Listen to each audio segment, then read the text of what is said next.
Hello everybody and welcome back. This one is not a live stream, unfortunately. I have other plans this evening, so that's not working with this live stream part, but I'll still get the video out. I am Abe with Mystic Genmara, a small town mystic from the middle of Idaho. And today I would like to do the reading for the next year, kind of a yearly outlook forecast type energy for the water signs of Cancer, Scorpio, and Pisces. I work with the elemental energies more so than I do the zodiac signs. It's easier for me to understand anyway. So that's how I do my readings.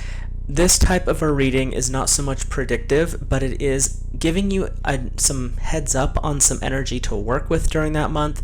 Maybe some things coming in during that period you may have to be aware of, or it could be something to work on as a journaling or meditational exercise. So if it resonates with you, then it's obviously for you. If it doesn't resonate with you, then it's for someone else who's watching. And this, like I said, it's pretty much timeless. I'm setting my intention to read for the 2023 year, but if you happen to catch it later, it'll resonate then too. I am using two different decks, both by the same author, and that is Radley Valentine, for this reading. They complement each other quite well, and that is the Angel Tarot and the Fairy Tarot. Because they're made by the same person, their resonance flows really well. If you decide you would like a personal version of this, how to do that, if you check the link or the description of the video, I have my website, mysticgenmara.com, and then you can pick any two decks and have a private reading done based on the same principles. So this one is, like I said, a general reading for any of the water signs or people who are water elemental attuned. So with that, we'll get started, and we'll start with the fairy deck. And there is not a set pattern for how I read the decks. I switch back and forth based on how I am guided to do so, as I throw the deck on the floor. And so it depends on really which one I just grab at the moment as to which decks comes up. I pull one or two cards depending on what the deck wants to give me, and I read intuitively. So I'll read the little blurb on the card, but what's going to come through is from my guides working within this space. So for January water signs for 2023, we have the Four of Winter. Set aside your concerns for now. You can make a decision later. Solutions that come from meditation, the need for more sleep, or a vacation. And you also have the King of Autumn, which is compassionate, accomplished, charismatic, and gifted. Be assertive when it comes to what you know is right. Everything is going your way. A good person or company to work for.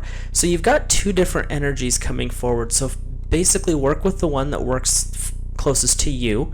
But the Four of Winter is not saying not to work hard. It's saying remember to take those deep breaths. Remember to do the self-care, because you'll get into this King of Autumn energy, which is pretty fast moving. It's this, I've got a lot of things to do, everything's going my way, busy, busy, busy, busy, busy. The Four of Winter saying that's fine and dandy, but don't burn out. Take some time, do the, a salt bath or something along those lines, just to, remind yourself that you have yourself to take care of. It's not just about staying busy at work. So it looks like the first month of the year is all about everything's lining up for you, but don't forget to do self-care, otherwise, it might not be so great. And things you can work on for journaling is, how do you take this high-frequency energy and create with it? How do you work with this charismatic aspect of who you are? Water signs, because they're emotional, tied to the emotions, they can be very convincing and very charismatic. How can you work with that within your own life and your own patterns and beliefs? So let's look at February. We have the Ace of Fire. This is the Angel Tarot. An exciting new opportunity, career advancement, and changing your life. So while you're taking the time to really tap into that energy that's flowing in your pattern from the King of Earth, and you also have the reminder to take a deep breath every now and then from the Four of Winter, the Ace of Fire is saying, let's take the energy that you started off with in January and let's pull it into February. So as things are going and rolling, you've got this buildup of energy. the King of Earth is saying, you've got this thing set up. It's kicking off. It's time to go. The Ace of Fire saying, we got it started. Let's keep it burning. So it's this rolling energy that's coming forward, and it's these new opportunities, new ideas. So things to think about or work with are, what is something new that you have either learned and taken to completion, like a course you finished, and how can you bring that into a bigger part of your life? Or it could be, they're saying it's not just about career, they're saying that it could be a relationship thing as well, because the Ace of Fire is the beginning of something, and fire tends towards your passion. So this is something that's associated with either your business passion, or it could be your personal passion as well, like your romantic passion. So you've got these two different areas that it's a possibility of working with, and this card is saying, where is your passion lying? What direction is it going? And being the beginning of this next cycle, it's saying, let's tap into that and let's work with it and move forward with it. So let's look at March, and we will stick with the angels for now, if this deck wants to talk to me. And the way I work is I shuffle as I go, and it's whichever cards, come up at that moment. I don't just read off the top card, which is fine. Some people work that way. It's not how I was trained. So this is still from the angel deck for March. It's the Six of Air. Things are looking up, the end of a difficult situation, taking a trip, which has a lot of fiery imagery in it. And it's not just my weird ring light. The imagery is of a bunch of horses in boats, and it's this flaming energy around the horses. Even though it's saying the air, there's a lot of passion behind what's coming in, and the air works with your intellect, with the mind. So you've got this passion that's developing into something. You're taking that emotion of passion and it's connecting into the intellect, which is a really powerful motivation for creation. And so in the first in January, you have the King of Earth coming forward saying, you've done the work, enjoy the reward, and taking the time, for self-care. And in February, you have the Ace of Fire saying, you've got the reward, let's work with this passion, let's develop this into something more. And the Six of Air is coming forward in March saying, let's finalize what you've got going on. Let's connect your head and your heart. Let's merge the two energies, because when you have the head and the heart on the same frequency, that's when real manifestation comes in. Because even in the concept of visualization, not sure why that was a struggle, you're putting it in your mind. You're imagining it in this computer up here, the air computer. But it means nothing if you don't put the emotion from the heart into it. So yeah, you can visualize that perfect relationship, what it would look like. But if you can't bring that emotion up into that and show what it feels like, you're just going to have images in your head. And what the Six of Air is saying, to tap into that passion that you developed in February, connect it into the logic, the visualization, and really connect into what you're building emotionally and mentally, and things are going to keep rolling. You've got a really good start for this year. The first quarter is a lot of just forward momentum and success in what you're working on, which is awesome. So let's check in with the fairies for April and see what's coming up next. Also in March, you have the Ostara, which is the spring equinox on the 21st. So you have this energy of fertility and new beginnings starting to pop back up again. So there's a lot going on in that first little quarter of the year. So in April, we have the 8 of Autumn. Do more research before proceeding. Education in the form of seminars, going back to school, or apprenticeships. Excellent craftsmanship and long-term projects. So you've done a lot of work. You're building. You've got this fire in your belly, and you're going forward with it. The 8 of Autumn is saying, now it's time to check in. Nothing's wrong. Just check back in. Have you done your research for the next step? Are you ready to take this to the next level? And they're talking about education. It doesn't mean going back to school. It could. But they're also talking about seminars. You're learning something new about yourself. You're learning something new about your project. And being the 8 of Autumn, we're working with earth energy a lot heavier. And so this is coming into this concept of apprenticeships. What is it that you're doing in a physical way to keep moving forward. You've had a lot of passion, you've had a lot of emotion, there's been a big push to get going and keep rolling, and you're doing the things. And now the Eight of Autumn is coming in saying, check in, stay grounded. What is it that you're working on in the long term? The first part of the year has been a kind of intense, passionate, flashy energy. You're getting things started. It's what you need to get started.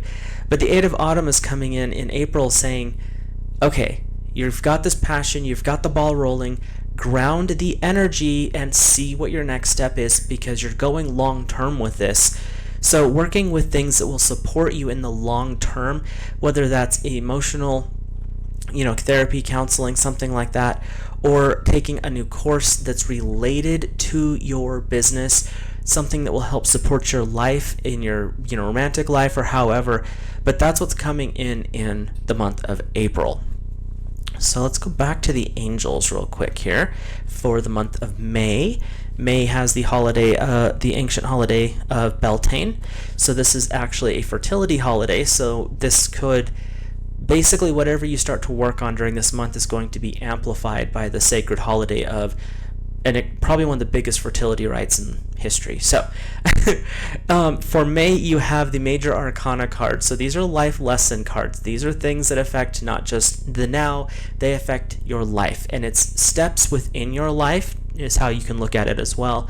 So this card is number 1, which is actually the second one in the major arcana, and it is the Magician.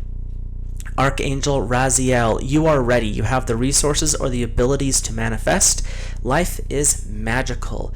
So the Magician card in traditional tarot is you have mastered the 4 primary elements: earth, air, fire, water. You've received the tools that go with it. And what this card is saying for May, you have developed the tools, you've got a good start, you've educated yourself and grounded the energy in April, and now what are you creating with that? This is all about use the tools that you have to really expand your worldview, expand your business, expand your relationship. The Magician is about creation. You're taking the parts and the tools that you have learned and you're making them work for you in flow with your life and your being. So with the month of May, really understand that fertility doesn't just mean physical fertility. It's the fertility of creativity. It's that moving forward. You have the Magician and Archangel Raziel coming forward to say, we're on your side. What are we making? So May looks like it could be a really creative time for you. And let's go with the fairies for June. And in June, we have Midsummer, which is on the 21st. It's the first day of summer, the longest day of the year. And because of the sun's longest day, it's very masculine energy that you're working with. So understand that during the month of June, you have a boost of masculine energy. The sun's at its apex. It's the highest and biggest it's going to be. So you've got a lot of positive energy coming in for support, fertility, and creation, which is great considering how the first 5 months of the year have looked so far. And the card for June in the Fairy Tarot is the 10 of Spring. Asking for help from others, all work and no play, being weighed down by too many responsibilities. Uh-oh, we have a check-in card. So after you've done all of this creative work and you're grounding it back in like you did in April, June is another reminder of that. You've done the work, you've built the thing, you're creating. Being water signs, you want to be emotionally always fed by what you're doing, and you want to be vibing in that higher frequency. And this card is saying that's fine, but it's okay to ask for help. You don't have to do it all yourself. So working in the month of June, this could be a time where you're getting to that breaking point where it's like, I've got to keep going, this thing's getting bigger, what do I do? This card's saying ask for help. It's simple, but sometimes we need that reminder. I think we all do. I mean, I've had that reminder myself. And so with the 10 of Spring, it could be a reminder to ask for help. Be like, I don't understand accounting. Who do you recommend for this so that I can focus on my creation and they can do the money part of it? Or it could be, I'm feeling really lonely. I've tried the apps and things. They're not working. Ask your friends for help. This month of June is really tapping into that energy of what is it that I need some assistance with? And that's fine. But it's that reminder of don't overburden yourself with all these projects. Remember, it's okay to have fun. It's okay to not always be focused on the bigger picture. Take a minute and, reset. So it looks like for the first half of the year, you've got these huge ups and downs, not so much downs, but huge ups, plateau, and then up some more. So really understand that as you're going forward, you need to remember to check in with yourself, your health, your soul. When you need a break, take the break. It's totally okay to do that. So let's look at July with the angels. I had the deck in my hand and forgot which deck it was. So July is the Queen of Air. Independent, experienced, realistic, and witty. Objective decision making, clearing away what doesn't serve, and seeing the humor in a situation. And it's interesting how the air cards are so fiery. I've used this deck for a long time, and that's really sticking out for me for some reason. So July, you've done all this stuff, and in June it was take the break, ask for the help. But now you're into July, and the Queen of Air is saying, this is when we need to get a little bit more analytical in what we've got going on here. Is there a part of what you've been working on, building, creating, that's not quite in alignment with your overall vision for your life? This is the time to let it go, to ground it, allow it to be passing away. It's fine. It's what happens. And you're going from the very high energy, masculine energy of the sun, and you're tapping into this Queen of Air. So it's a little bit more of a feminine reminder. It's a check-in. You're rebalancing those two energies within your system. And what you're doing is you're not saying no. You're saying, I've got a lot going on. I'm going to let this go because it's obviously not fitting into the bigger picture. And you'll know when that kind of stuff happens because everything else is going really smooth, but you have this one thing you're dragging along, and you're literally dragging it along. It's clunky. It doesn't fit. Everything else is streamlined. It's going. It's smooth. This one thing that you thought was a passion at one point may not have that rose glasses anymore. So letting it go is not a bad thing, and you'll notice when you start to kick off some of this excess, things will go better just in general because you're not dragging stuff along. And so the Queen of Air is coming in saying it's okay to let that go, but also to remind you, you've done a lot, you've just got a lot moving here. Don't forget to laugh. Go to a comedy show, rent a funny movie, something along those lines, but to keep it light. Even when it's in a stressful situation, find the humor in it, because there's always something funny, no matter how ridiculous things can get. Trust me, you can find humor. So let's look at August. And this is the month of the first harvest, which is Lammas, the 1st of August. We'll check in with the fairies, and it's the King of Summer. Honorable, devoted, mature, and warm-hearted. A romantic partner you can trust. Excellent advice that comes from the heart. Getting involved in a cultural or creative endeavor. So August is basically showing your adulthood. You've done a lot of this stuff, and it's that passion, it's that fiery, I gotta go, and you're building things, which is great. The King of Summer is now you're maturing them. You're taking it from a passionate idea that you threw a couple of thoughts towards, and then you poured yourself into it.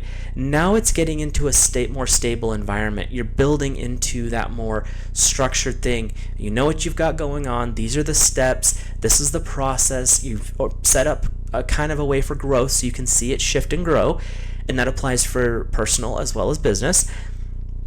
But the King of Summer is also about connecting with your spouse, with your partner. Your partner in life is more important in a lot of ways than your business. Your business can go up and down. It is what it is. Businesses are their own type of creature, and they're going to do their own thing. You can be there for to help direct it, but again, you're riding a horse. If the horse decides to jump, you're flying. So the King of Summer is saying, don't forget about your romantic partners, your spouses, the people in your life that are important, because no matter what your business is doing, these are the people who are going to be there to support you emotionally and physically if necessary. So the August time is, your first harvest. This is when all the effort you've put in is starting to mature, and you're getting your rewards out of it. And this is what this card is saying, is you're ready to start accepting these rewards, but accept them with grace and with gratitude. The ego is going to be in the way on occasion, no matter what you do. Just it's life. But understand, accepting stuff with grace is a way to give back to the person. Being grateful for when, if they're supporting your business, be grateful back. If it's a relationship thing, even if it's something minor, like they bring you a cool glass of water on a hot day, be grateful to them for that. They didn't have to do that. And that's where we get into that relationship building and structuring, and that's what's going on in August here. So let's see. Let's stick with the fairies for September and see what they've got going on. September has the Sabbath of the autumn equinox, which is Mabon. This is the second harvest period. So this, just as a heads up, what the energy coming in is. So for September in the fairy deck, we have the 10 of Autumn. How appropriate. Take steps to ensure the financial security of your children or loved ones, making wise investments and planning for retirement and honoring the family.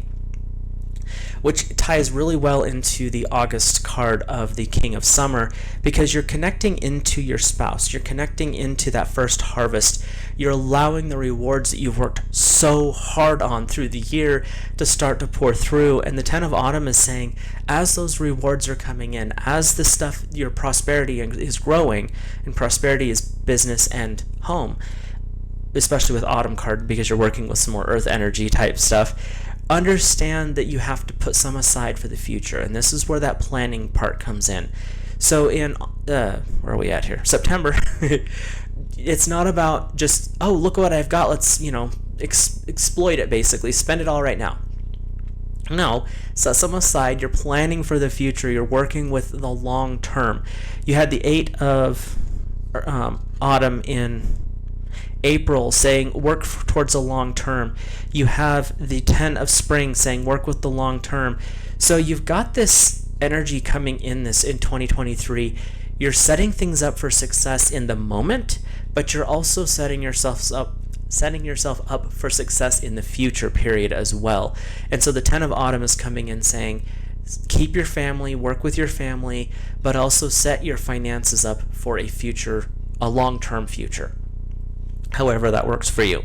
So these are some things to think about when you're coming up in September. So we'll go back to the angels for October and see what we've got going on there for October.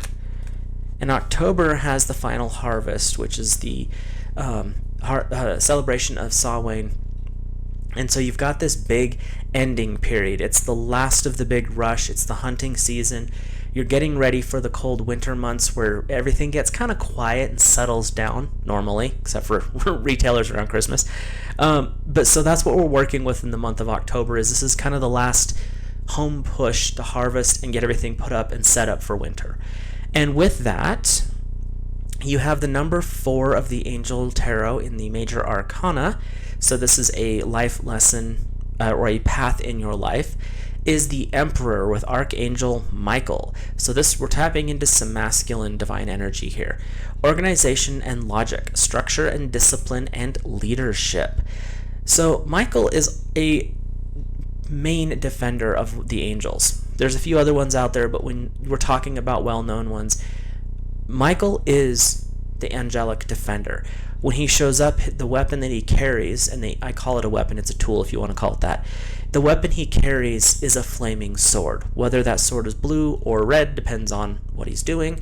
But he's here to help you clear out the stuff that's not working for you. You've got this, the masculine energy tends towards the more logical and analytical, whereas the feminine energy works with the emotions and comforting, bringing balance to the spiritual side of the fiery masculine. But the Emperor is saying, we're here to defend you, protect you, and protecting you is helping you set up for the future as well.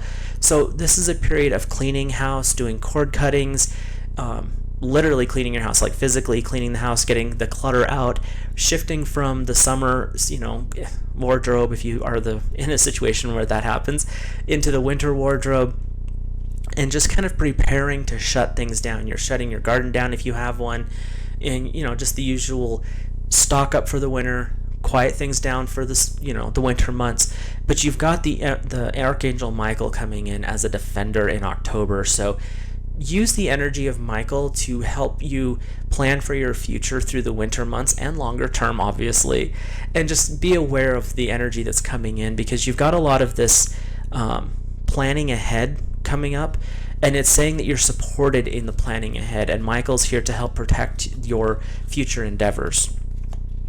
So let's look at November with the fairies and see what they have to say. And so for November, and this is a quiet period. In the older calendars, this was kind of like a settle down. You're preparing for the winter, or you're in winter depending on where you're at, and you're just kind of getting into a more quieted time. And this is where a lot of times you'll turn more spiritual, because it is starting to settle down for a minute. In November, you have number 21 in the Fairy Tarot, the major arcana of the world. A brilliant success, the freedom to go in any direction, and a journey that is now complete. So for November, this is a reminder that look at how far you've come through the years. You've developed, you've worked, you've had to refine balance a few times. You've grounded your intentions and your energy, and you've set up the structure for your life for a long-term flow of energy. It's not just about your business, your personal, it's combined. You've done the work to establish something that's going to last. And you've got the world coming in saying, you've done it. Look at what you have accomplished this year. Look at how far you've come. And at this point, it's almost a period of celebration for you. It's this time to look back and be like, whoa, look, isn't that cool? I accomplished all of that. And so you have this world card coming in. I don't even know if I showed that to you or not. But it's about coming into the conclusion period. You've done a lot of things, you've established things, and now it's time to kind of celebrate how far you've come. And you also have, if you're in the United States, you have the Thanksgiving holiday in November. So it's a period of being grateful to your friends, to your family, to the people who support you. But don't leave out your spiritual side. Don't forget to be grateful with your guides, your guardians, the angels, God, source, divine energy, because the world that you have co-created with their help is what you're celebrating. So just something to keep in mind for November. And now we'll hop over here to December, and we will end the year with the angels and see what they have to say for December. And in December, you have on December 21st, you have the ancient holiday of Yule, which was the rebirth of the sun returning to the world. So it was a period of celebration and a new beginning. And so you've got the pagan holiday of Yule, you've got Christmas and the New Year's, which are basically taking what Yule originally was and splitting it into two holidays, which is fine. More holidays to enjoy. So December, you have in the Angel Tarot, number 12. So this is another major arcana card. There's been a lot of those this year. It is awakening with Archangel Gabriel. Look at things from a different perspective, a temporary standstill, and it's important to be yourself. By that definition, I'm going to say this is attributed to the Hanged Man of the original tarot, because you're looking at things from a different perspective. And when you look at Gabriel in the picture, she's upside down. So, which is kind of hangman energy. And what this is saying is, you've done all this stuff, you've set yourself up for success, and in November, you have the world. You're looking back at the year going, wow, this has been great, and I've set myself up for success. Things are like projected forward great. And what this card is coming in to say in December is, look at things from a different perspective. Because when you shift your view, even if it's just a little bit, because the original card, the Hanged Man, you're hanging upside down, so you're seeing the entire world on its head, and it does change your viewpoints. So December is about looking at things a little bit differently. In this last year, you've been focused on one or two different ways, and you've really been dug into that. And this card's coming in saying, now expand your horizon. You've done the thing, whatever that was. You've developed it, and now in December, it's time to reevaluate. But you're reevaluating on a broad range. It's not just a single focus, because when you change how you look at things, it changes how you look at everything. It doesn't matter if you're changing your viewpoint on one item, you're going to notice how that shifts your views on a lot. Because, we're not just blocks, we're very intricate puzzle pieces, and if you shift one thing, the whole pattern shifts. So be aware of that when you're in December, that you're going to have the option to see things differently, and you're going to be working with Archangel Gabriel, who is actually the patron of the water element.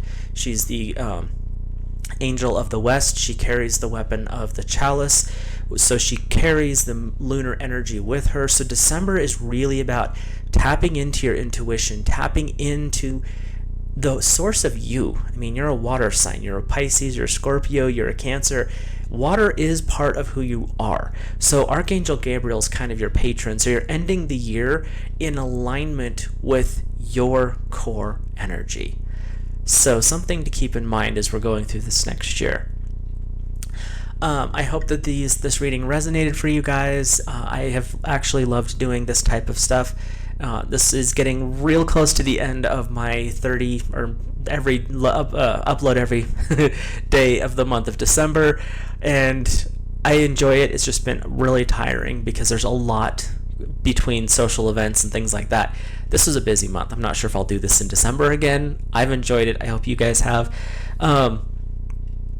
If you are interested in the decks, they're linked below, and if you're interested in any other services, private readings and things like that, you can find out more on my website, mysticjenmara.com. And with that, I wish you a blessed evening, and I hope you have an awesome new year. Be safe out there, and I will talk to you again probably tomorrow, actually.